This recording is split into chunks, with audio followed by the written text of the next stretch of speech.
الحمد للہ رب العالمین والصلاة والسلام علی سید الانبیاء والمرسلین اما بعد اعوذ باللہ من الشیطان الرجیم بسم اللہ الرحمن الرحیم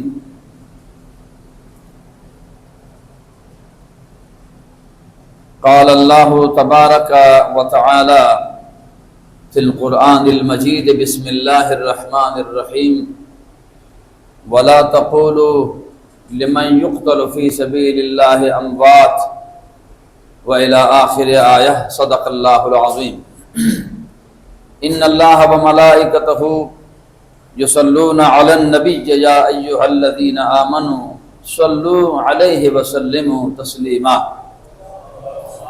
اللہم صل علی سیدنا محمد وعلی آل سیدنا ومولانا محمد وبارک وسلم الصلاة والسلام علیک سیدی یا رسول اللہ الصلاة والسلام علیک سیدی یا حبیب اللہ وعلی آلک واصحابک سیدی یا شفیع المذنبین۔ برادران اسلام، برادران دین و ملت، رب ذوالجلال کا لاکھ لاکھ شکر ہے جس کی توفیق سے اس وقت میں اور آپ اللہ کے گھر میں جمع ہیں۔ اللہ رب العالمین جل جلالہ و عم نوالہ میری اور آپ سب کی حاضری اپنی جناب میں قبول فرمائے، اور ہمارا جو آنے کا مقصد ہے کریم ذات اسے تکمیل تک پہنچائے، اور رب ذوالجلال جمعہ شریف کے مقصد کو سمجھنے کی توفیق عطا فرمائے، بلکہ دین مبین کے تمام احکامات کو اللہ کریم ہم سب کو یہ سمجھ نصیب فرمائے کہ ہم بطور رسم وہ عبادت نہ کرے، خدا کریم اس کے روح سے ہم سب کو آگاہ فرمائے۔ حضرات ذی وقار، حق و باطل کی لڑائی ازل سے شروع ہے اور ابد تک جاری رہے گی۔ مختلف ادوار میں مختلف قومیں اور مختلف لوگ حق و باطل کی لڑائی میں شریک ہوتے ہیں۔ صبح قیامت تک حق بھی رہے گا اور باطل بھی رہے گا، باطل بھی اپنے انجام تک پہنچتا ہے اور حق بھی عزت و عروج کے اعلیٰ منصب پہ اپنی منزل کو جاری رکھتا ہے، چونکہ حق ہوتا ہے، اور حق اور سچ کبھی کسی کے دبنے سے یا کسی کے ڈرانے دمکانے سے وہ حق کبھی مسخ نہیں ہوتا، وہ حق کبھی دبتا نہیں، اور وہ حق ہوتا بھی نہیں جو کسی باطل سے دب جائے۔ وہ حق کس قسم کا حق ہے جو باطل سے دب جائے؟ ہاں، اگر اس کی رضا اللہ کی رضا ہو، اللہ کی رضا اگر اس کی ہے تو پھر وہ باطل سے کبھی گھبراتا نہیں، اس لیے کہ وہ اپنے ساتھ اللہ کی مدد کو محسوس کرتا ہے کہ اللہ کی مدد میرے ساتھ شامل ہے۔ وہ دین اسلام کے ساتھ ساتھ کسی بھی معاملے میں جب حق کا میدان لگتا ہے تو حق اور سچ پہ وہ بندہ کھڑا ہوتا ہے، اور یاد رکھنا حق کہنا بھی ذرا مشکل ہوتا ہے اور حق پہ ڈٹنا بھی مشکل ہوتا ہے، اور حق پر استقامت کی دعا کرنی چاہیے کہ اللہ کریم ہم سب کو پہلے تو حق عطا فرمائے اور پھر حق پر استقامت بھی نصیب فرمائے۔ جب حق پر استقامت ہو تو پھر اللہ کی مدد انسان کے ساتھ شامل حال رہتی ہے۔ حضرات ذی وقار توجہ فرمائیے، محمود الرشید نے قسطنطنیہ کے حکمران کو خط لکھا،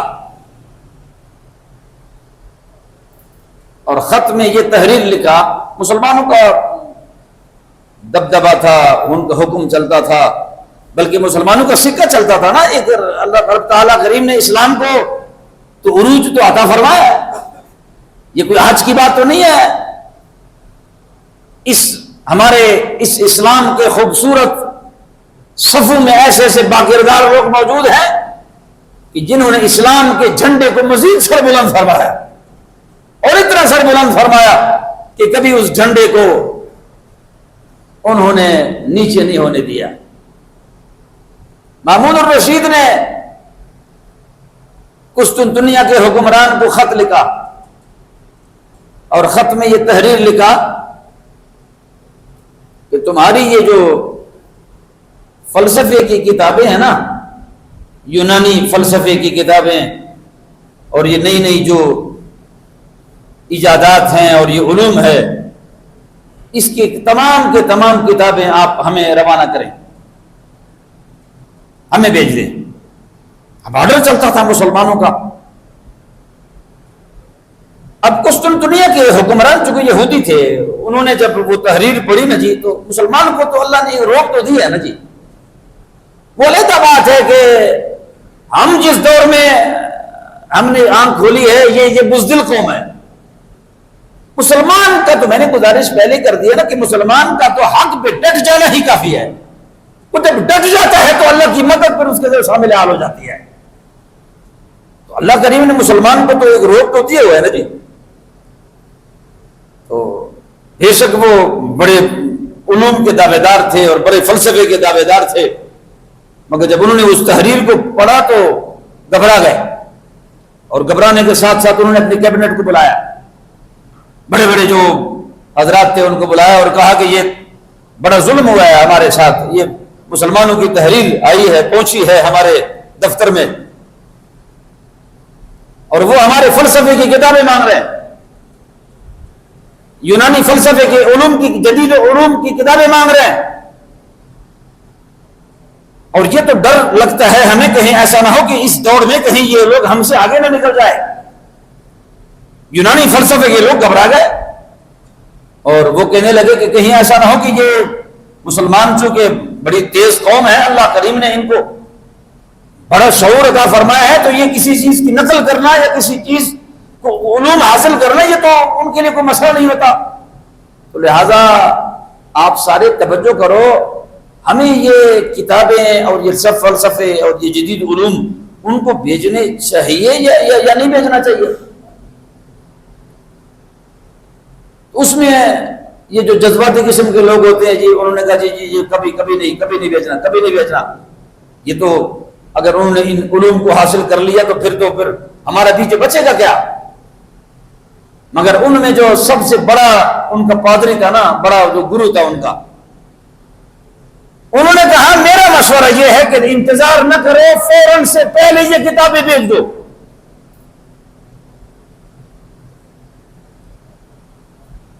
اب کیبنٹ ہے، جمہوریت ہے، وہاں پر ہماری طرح تو سسٹم ہوتا نہیں ہے، یہاں پر تو حق بات پہلے کی نہیں جا سکتی، اور جب کر لو تو پھر کوئی سنی نہیں جاتی۔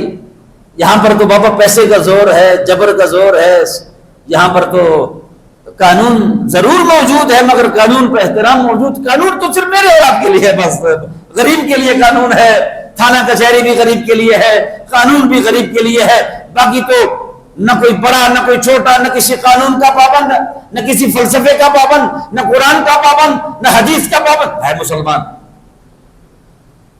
مگر وہ کون سا مسلمان ہے جو قرآن کا پابند نہیں ہے، حدیث رسول کا پابند نہیں ہے مسلمان پر ہے منافق، اور منافق تو کافر سے بھی بدتر ہوتا ہے۔ یاد رکھنا، یہ منافق ہوتا ہے نا۔ آپ ایک ٹرمپ کی بات کرتے ہیں کہ ایک ٹرمپ صاحب نے یہ کیا، آپ کے علاقے میں بھی چھوٹے چھوٹے ٹرمپ موجود نہیں ہے۔ محسوس نہ کر رہا ہوں میں، بات تو میں صحیح کر رہا ہوں، اور کچھ نبی مانے بات تو میں نے کر رہی ہے۔ ایک ٹرمپ کی آپ بات کرتے ہیں کہ ٹرمپ نے یوں کیا، ہمارے اور آپ کے علاقے میں چھوٹے چھوٹے ٹرمپ موجود نہیں ہے، لوگوں کو لڑا بھی لیتے ہیں اور ساتھ فوراً کوئی فیصلہ بھی۔ کیا آپ نے چھوٹے چھوٹے ٹرمپ دیکھے نہیں جو تھانے کو خرید کرنے کے بعد تھانے فون کرتے ہیں، اور خرید کو پکڑنے کے بعد اس کے بعد پولیس والے ان کو پکڑ لیتے ہیں، تھانے والے پکڑ لیتے ہیں، تو پھر وہی ٹرمپ صاحب جس نے فون کیا ہوتا ہے وہ چھڑانے خود پہنچتے ہیں کہ نہیں؟ یار بولو نا جی، یا تو آپ بے خبر ہیں یا آپ جان بوجھ کے نہیں بول رہے. میں سچ کہہ رہا ہوں بات، آپ بے شک نبی مانے، آپ اتنے بے خبر نہیں ہیں، آپ کو ہر چیز کا علم ہے. کس چیز کی؟ کیا ایسے ٹرمپ دے گے نہیں؟ آپ نے خود فون کر لیا اور پھر خود جناب صبح جناب ان کا بھائی پہنچ گیا جی، بھائی صاحب کو تھانے والوں نے پکڑ لیا. ہاں جی ٹھیک ہے جی، نجازہ نہ ہو، گڑی ریڈی بندوبست کیا جی. اب وہ غریب کا بندہ، وہ غریب انسان جس نے ریڈی بند کرنی ہے، اس لیے کہ کل تو اس کی ریڈی میں، وہ گاڑی میں اس کی ریڈی چلی گئی اور اس کی جوان بیٹیاں اس کے لقمے کے انتظار میں ہے کہ ہمارا باپ کچھ لے کر آئے گا اور ہم کھائیں گے. مگر چھوٹے ٹرمپ صاحب نے فون جو کر دیا، اب ریڈی سمیت غریب کو اٹھا لیا. اب اس کا بھائی صبح پہنچ گیا چھوٹے ٹرمپ کے پاس اور چھوٹے ٹرمپ کو کہا جی بھائی کو لے کر گئے کل جی. اچھا کوئی گل نہیں جی، میں جیسا نہ لو، گڈی شڑی ہے جی. اب وہ جو بیچارہ ریڈی لگاتا ہے اس کے پاس گاڑی کہاں سے آئے؟ اب وہ بیچارہ ٹیکسی کرے گا یا کوئی گاڑی شڑی کا بندوبست کرے گا. پھر ہوگا کیا؟ کیونکہ چھوٹا ٹرمپ پہلے ملا ہوا ہے. اب چھوٹا ٹرمپ کرسی پر بیٹھے گا اور غریب نیچے بیٹھے گا. لعنت ہو ایسی تعلیم پر، لعنت ہو ایسی کرسی پر، لعنت ہو ایسے قانون پر کہ جس میں انسانیت کی قدریں مٹ جاتی ہے.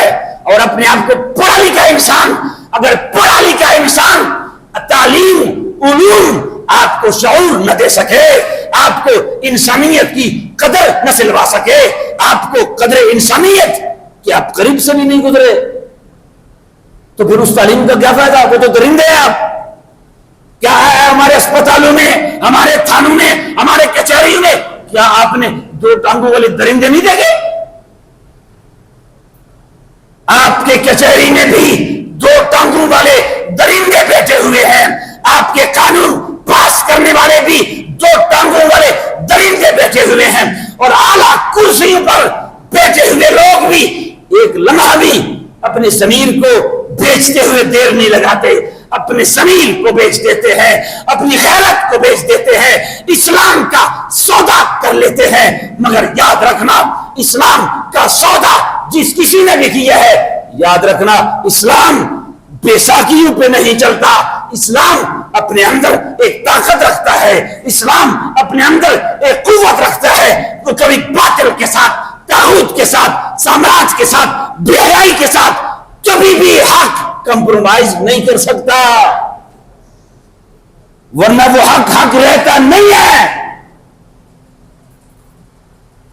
جب حق باطل کے ساتھ کمپرومائز کر لے تو پھر وہ حق نہیں رہتا. وہ حق اس وقت تک رہتا ہے جب تک وہ اپنی دائرے میں کھڑا ہے. جب اب اس نے اپنا دائرہ چھوڑ دیا، اب اللہ کی مدد اس کے ساتھ شامل حال ہے نہیں، حق چھوڑ دیا. تو میرے محترم، یہ قانون ہے آپ کا. قانون تو قانون ہوتا ہے. توجہ فرمائیے گا نا، اپنے دل و دماغ کو ذرا حاضر کریں. میں رولانے والی باتیں نہیں کرنا چاہتا. میں آپ کو بتانا چاہتا ہوں کہ یہ جو ہمارا فلسفہ ہے، یہ شہادت کا فلسفہ ہے، نماز کا فلسفہ ہے، روزے کا فلسفہ ہے، یہ کس بلا کا نام ہے؟ توجہ فرمائیے. انہوں نے کہا جی کوئی پریشانی کی بات نہیں ہے. اس پادری نے کہا کوئی پریشانی والی بات نہیں ہے، روانہ کرو اور لمحہ بھی دیر نہ لگاؤ، کوئی بات نہیں. اس لیے کہ مسلمانوں کی اسٹڈی ہم نے کی ہے. آج اگر وہ ہمارے فلسفے کی کتابیں پڑھیں گے تو یاد رکھنا یہ قرآن کو بھی فلسفے سے سمجھیں گے، یہ قرآن کریم کو بھی فلسفے سے سمجھیں گے، یہ حدیث رسول کو بھی فلسفے سے سمجھیں گے، یہ نماز کو بھی فلسفے سے سمجھیں گے، یہ روزے کو بھی فلسفے سے سمجھیں گے، یہ زکات کو بھی فلسفے سے سمجھیں گے. اس لیے کہ ان کے بعد تو اسلامیہ جمہوریہ ہوگا. قتل کرنے والے کا قتل ہوگا، مگر فلسفہ اس کو رہا کر دے گا۔ قانون تو یہ ہے کہ الحر بالحر والعبد بالعبد والانثى بالانثى، قتل کے بدلے قتل، قتل کے بدلے قتل، آنکھ کے بدلے آنکھ، ہاتھ کے بدلے ہاتھ، اور نفس کے بدلے نفس۔ قانون تو یہ تھا، مگر فلسفے نے چھڑا دیا۔ سرعام 3-4 بچیوں کو ذبح کر دیا۔ 6 مہینے کے بعد فلسفہ پڑھنے والے نے اس کو رہا کر دیا۔ یہی بات ہے نا، بندے ڈوب کے مر رہے ہیں، مگر آپ کا ہیلی کاپٹر، آپ کے سورس، آپ کے جدید ٹیکنالوجی آپ کے بڑوں کے پروٹوکول کے لیے ہے، وہ تو اصل آپ کے بڑوں کے ارد گرد ان کے حفاظت کے لیے ہیں۔ ہمارے محلے میں، ہمارے بستی میں، ہمارے شہر میں ڈاکے بھی پڑتے ہیں، چوریاں بھی ہوتی ہے، مگر آپ کی انتظامیہ قریب نہیں آتی، اس لیے کہ ان کے پاس تو فرصت ہی نہیں۔ انہوں نے تو ایم پی اے کو علیحدہ پروٹوکول دیا ہوا ہے، ایم این اے کو علیحدہ پروٹوکول دیا ہوا ہے، اس کو محلے کی کیا خبر ہے؟ اس لیے کہ باقی تو سارے جانور ہے، انسان تو ہے نہیں کوئی۔ انسان بس وہی ہے جس کے ارد گرد وہ گھوم رہے ہیں۔ اور جو میرا مسیحا بننا تھا، جس کو میں نے درد بتانا تھا، اس کے ارد گرد تو بندوقوں والے ہیں، میں درد کیسے بتاؤں گا انہیں؟ بندوق والا مجھے ان کے قریب جانے دے گا؟ یار بولو نا۔ اب اس بدبخت نے تو میرے تقدیر کو بدلنا تھا، اس بدبخت نے تو میرے علاقے کے کام کروانے تھے، اس بدبخت نے تو میرے بیٹی کو نوکری دینی تھی، اور اس بدبخت نے تو میرے علاقے کے کام کروانے تھے، بندوق والا مجھے قریب نہیں جانے دیتا۔ سچ ہے، مگر بات ہے رسوائی کی۔ ہے تو سچ، وہ غریب، وہ ذلیل کا بچہ غریب، وہ ان کی گاڑی کے سامنے ناچتا دیکھتے نہیں آپ؟ اس غریب بدبخت کو وہ بڑے بڑے ٹیروں والی گاڑیوں کے آگے ناچتے دیکھتے نہیں آپ؟ ان نے اپنی غربت کو بیچ دی، اس نے اپنی انا کو بیچ دیا، اس نے اپنی عزت کو ذلت میں بدل دیا، اس نے فلسفہ کو سمجھا ہوا ہے۔ وہ جو پڑھ کے آیا ہے باہر سے، وہ فلسفہ پڑھ کے آیا ہے۔ کاش وہ قرآن کو پڑھ کے آتا، فلسفے کے ساتھ ساتھ اگر قرآن کو پڑھتا، فلسفے کے ساتھ ساتھ حدیث رسول کو پڑھتا۔ فلسفہ تو کہتی ہے کہ اگر کتا ڈوبتا ہے پانی میں ڈوبنے دو، نماز جا رہی ہے، نماز حاصل کرو۔ باجماعت نماز اگر آپ سے جا رہی ہے، آپ کا فلسفہ کہتا ہے کہ نماز میں شامل ہو جاؤ، کتے کو ڈوبنے دو، یہ آپ کا فلسفہ کہتا ہے، مگر قرآن کہتا ہے، حدیث رسول کہتی ہے کہ نماز بعد میں بھی پڑھی جا سکتی ہے، کتے کو بچانا ضروری ہے، کتے کو بچانا ضروری ہے۔ مگر فلسفے کا پڑھا ہوا نماز پڑھتا ہے، فلسفے کا پڑھا ہوا بچہ معصوم بچے کو اٹھا کے ادھر دھکیل دیتا ہے، فلسفہ پڑھا ہوا ہے۔ رسول اللہ نے فرمایا کہ جب تمہارے صفوں میں چھوٹے چھوٹے بچے آنا بند ہو جائے، ڈرو اس دن سے کہ تمہاری نسلوں کے ساتھ ہوگا کیا۔ ادھر تو تھوڑا چھوٹا بچہ شور کر لے تو اللہ معاف کرے جی، ہماری جو انتظامیہ ہوتی ہے وہ اس کو زندہ کھانے کی کوشش کرتے ہیں، او تو نے شور کیوں کر لیا؟ فلسفہ کا پڑا ہوا ہے۔ کاش وہ اس کو سمجھتا۔ آپ بیرون ممالک میں چلے جائیں، آج آپ ذرا باخبر لوگ ہیں کہ وہاں پر جو مساجد ہیں، اللہ کی قسم ہے آپ ہسٹری پڑھ کر دیکھ لیں، وہاں پر جو مساجد ہیں، وہاں پر جو انتظامیہ ہے، انہوں نے تو بچوں کے لیے چاکلیٹ بھی رکھے ہوئے ہیں۔ میں صحیح کہہ رہا ہوں آپ کو، انہوں نے تو اپنے بچوں کے لیے مسجدوں میں چاکلیٹ بھی رکھے ہیں، مسجدوں میں ٹافیاں بھی رکھی ہے، مسجدوں میں کھیلنے کا سامان بھی رکھا ہے۔ ہمارا بچہ بیچارہ اگر غلطی سے، پہلی بات تو یہ ہے کہ اگر وہ کسی نمازی کے ہاتھ چڑھ جائے، وہ پھر زندگی بھر دوبارہ مسجد میں تشریف ہو نہیں لاتا، اس لیے کہ میرے پاس تو فلسفہ ہے، اور فلسفہ کا تقاضا یہ ہے کہ نماز پڑھو۔ بے شک آپ کے بغلوں سے اگر کسی کو بدبو بھی آتی ہے، نماز پڑھو۔ آپ کے منہ سے بدبو آ رہی ہے، نماز پڑھو۔ مگر رسول اللہ نے اگر فلسفہ کہتے کوئی گل نہیں، مگر قرآن کہتا ہے، حدیث رسول کہتی ہے کہ جمعے والے دن اور ہمارے عوام میں، لوگوں میں جب تم آتے ہو نا تو پیاز نہ کھا کے آئے کرو، تاکہ تمہارے بدبو سے بندے کو تکلیف نہ پہنچے۔ انہوں نے کہا کوئی گل نہیں، جلدی بھیجو، کتابیں بھی بھیج دو، نئی نئی علوم کے جو تمام جو معاملات تھے اس کو بھیج دو۔ ان کو مسلمانوں کو پڑھنے کی دیر ہے، وہ ہمارا ایمان، ہمارا عقیدہ ہے۔ یہودی کہتا ہے ہمارا عقیدہ ہے کہ فلسفے کو پڑھنے کی دیر ہے، کہ یہ ہماری اینک چڑھا کے ہماری اینک چڑھا کے پھر یہ دیکھیں گے ہاں اس نے تو زنا کر لیا ہے مگر اس کو چوراہے میں لٹکا دو۔ قرآن تو کہتا ہے کہ جس نے زنا کر لیا ہے، جس نے قتل کیا ہے، ظلم کیا ہے، چوراہے پہ لٹکا دو اسے۔ آپ کا فلسفہ اس کو بچا دیتا ہے۔ کہتے جی ہم نے زینب کے قاتل کو، کتنی زینبوں کے ساتھ کیا کیا ہوتا ہے، ایک زینب کے قاتل کو اگر چوراہے میں لٹکا دیا جاتا، مارنا تو ویسے بھی ہے، پتہ نہیں مارا بھی ہے کہ نہیں مارا، مگر ایک زینب کے قاتل کو چوراہے میں لے آؤ نا، چار چار بچیوں کو ذبح کرنے والے کو چوراہے میں لٹکا دو نا، ظلم کرنے، چوری کرنے والے کے ہاتھ کاٹ دو نا۔ جی ہاں، ظلم کرنے والے کا ہاتھ روک لو نا۔ قانون کس کے لیے ہے؟ آپ کا سلیقہ کس کے لیے ہے؟ آپ کی ایجنسیاں کس کے لیے ہے؟ آپ کے ادارے کس کے لیے ہے؟ آپ چھوٹی چھوٹی چیزیں، میں نے پہلے گزارش کی، ٹرمپ صاحب،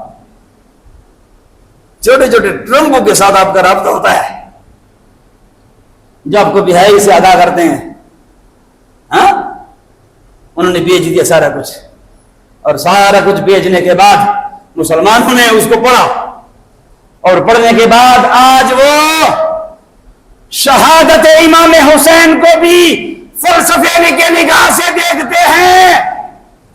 کاش آج کا مسلمان فلسفے کو آگ لگا دیتا، اس روح کو سمجھتا کہ امام کربلا میں آئے کیوں تھے، کربلا میں کیوں آئے تھے، 72 جانوں کو کیوں قربان کیا، اپنے نانا کے آستانے کو کیوں چھوڑا، باطل کے ساتھ کس کیوں ٹکرائے، وجہ سیاست تھی۔ مدینہ طیبہ سے بڑا بھی آستانہ اس دھرتی میں کوئی ہے؟ بولو یار۔ مگر امام کربلا، حضرت امام کربلا جب باطل کے ساتھ کھڑے ہوئے، سامنے کھڑے ہوئے باطل کے سامنے، اور آپ نے خطبہ دے کے ان کو فرمایا کہ لوگوں، میں تمہیں بتانا چاہتا ہوں، آج تم نے تعصب کی اینک چڑھائی ہے، یہ خط جو میرے پاس موجود ہے، اتنے خط آپ نے دکھائے، کیا یہ آپ لوگوں نے مجھے نہیں بھیجے تھے؟ کیا تم نے کہا نہیں تھا کہ جب تم آؤ گے تو ہم تمہارے ساتھ کھڑے ہوں گے اور باطل اور طاغوت اور یزید کے ساتھ لڑیں گے؟ کیا تم نے مجھے کہا نہیں تھا؟ یہاں اس تحریر میں لکھا ہوا ہے، تم نے تو مجھے کہا تھا کہ تمہارے آنے کی دیر ہے، ہم تمہارا ساتھ دیں گے، باطل سے ٹکرائیں گے۔ مگر اب کیا ہوا؟ میں تمہیں بتانا چاہتا ہوں کہ تم اس دھرتی کے بدبخت لوگ ہو، اس دھرتی کے بدبخت لوگ تم ہو کہ نواسہ رسول تمہارے پاس آ گیا، مگر پھر بھی تمہیں حق اور سچ کی سمجھ نہیں آتی، اس لیے کہ تم نے میرے بابا علی پاک سے بھی دھوکہ کیا تھا، تم نے میرے بھائی امام حسن کے ساتھ بھی دھوکہ کیا تھا، تم وہ لوگ ہو جو نمازیں پڑھتے ہو مگر نماز کی روح کو نہیں سمجھے، تم روزے رکھتے ہو روح کو نہیں سمجھتے۔ میں نے اپنے نانا کو خود سنا تھا خطبے پڑھتے ہوئے، میرے نانا نے فرمایا تھا کہ جب ظالم حکمران جب ظلم کرتا ہے، بہرائی کرتا ہے، اور اسلام کے قدروں کو پامال کرتا ہے، اور اسلام کے حدوں کو پلانتا ہے، اور اسلام کی حدوں کو توڑتا ہے، تو پھر ایمانداروں کا حق ہے کہ ان کے سامنے دیوار بن جائے، باطل کے ساتھ ٹکرا جائے۔